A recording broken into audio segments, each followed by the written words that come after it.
Dr. Mark Sherwood here with you again today. With your vote, we will retire Kevin Stitt in the GOP primary on June 28th. This time, we will continue our discussion of all the 27 amendments to the United States Constitution in chronological order.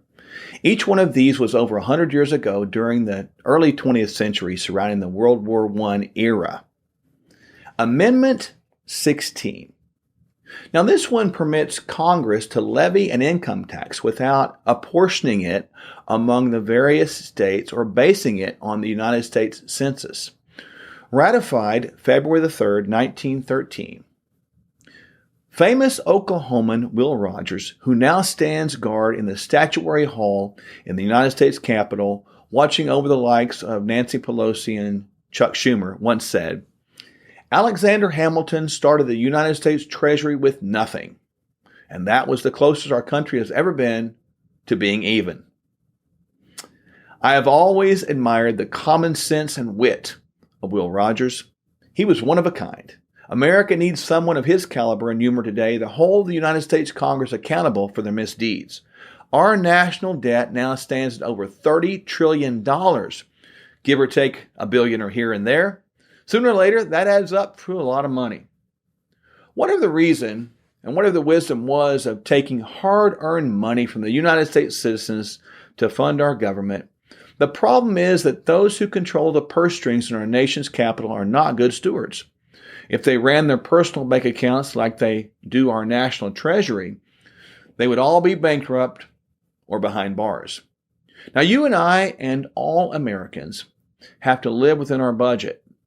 It doesn't take an Einstein to figure out that if you spend more than you take in, you're going to have a problem. The 16th Amendment has only been with us 109 years. Let's don't even think whether the national debt could ever reach a quadrillion. The bottom line is that the mismanagement of our tax dollars is a national disgrace. That's why we need to elect members of Congress who will be responsible in managing those funds. Amendment 17. Now, this one establishes the direct election of United States senators by popular vote. Ratified April the 8th, 1913. Interesting how that makes a clean segue from our previous amendment, which we just discussed. Most Americans today probably don't realize that senators were not always elected by popular vote, as are representatives in the House. They were appointed by state legislatures. Now, this was actually discussed in the Federalist Papers. Our founders felt that the state legislatures would be more responsible selecting capable and trustworthy senators. As we look at it now, that could very well be the case in a red state like Oklahoma. But it is not so clear-cut in some of the deep blue states with ultra-leftist state legislatures. In Oklahoma this year, voters will have a unique opportunity to fill both of our United States Senate seats because James Lankford is up for re-election and Jim Inhofe is retiring.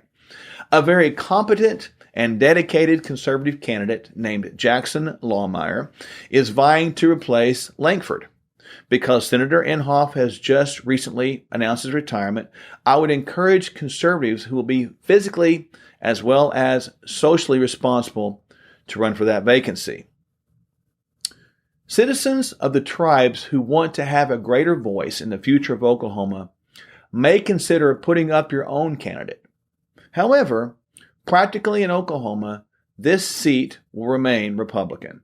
All Oklahomans, whether native or non-native, please help us ensure that both of our United States Senate seats remain in conservative hands because the majority in the Senate next term may depend on us. Georgia had been conservative before. Yet, 2 Democrats somehow got into the U.S. Senate. So, since we have the 17th Amendment, let us exercise it as we elect the right people who will represent our values. We must never take anything for granted and support our candidates, lest we have a rude awakening next November the 8th. Amendment 18, ratified January the 16th, 1919. It prohibited the manufacturing or sale of alcohol within the United States. It was repealed December 5th, 1933 via the 21st Amendment. Now here in Oklahoma, Those of us who have talked to prior generations in our family know about prohibition. After the roaring 20s, a century ago, the stock market crash of 1929 led to the Depression era and the infamous Dust Bowl mischaracterizations by such books as The Grapes of Wrath by John Steinbeck, which did a great disservice to Oklahomans, not only of that era, but also to the subsequent generations whose families remained out west in California. We've all heard tales of the bootleggers in Oklahoma. Sometimes the exploits were glamorized, but in reality, they were not glamorous at all. The concept of prohibition may have seemed wise at some point. As one who does not imbibe in alcoholic beverages, it would not have been a personal impact. But attempts to legislate morality do not work. Rather, we have to restore the moral fabric of our society by personal example and leadership. A few years before I was born, Oklahoma was one of the remaining dry states along with Mississippi. In 1959, a vote was taken about whether to let Oklahoma go wet. Families were actually divided among members who wanted to keep Oklahoma dry and those who wanted to be able to buy booze without having to drive across the state line to Fort Smith. Those of you old enough do remember that. I've been told that there were signs right at the Arkansas state line advertising liquor. Prohibition led to a crime wave that was eventually repealed, which we shall discuss in our next time together.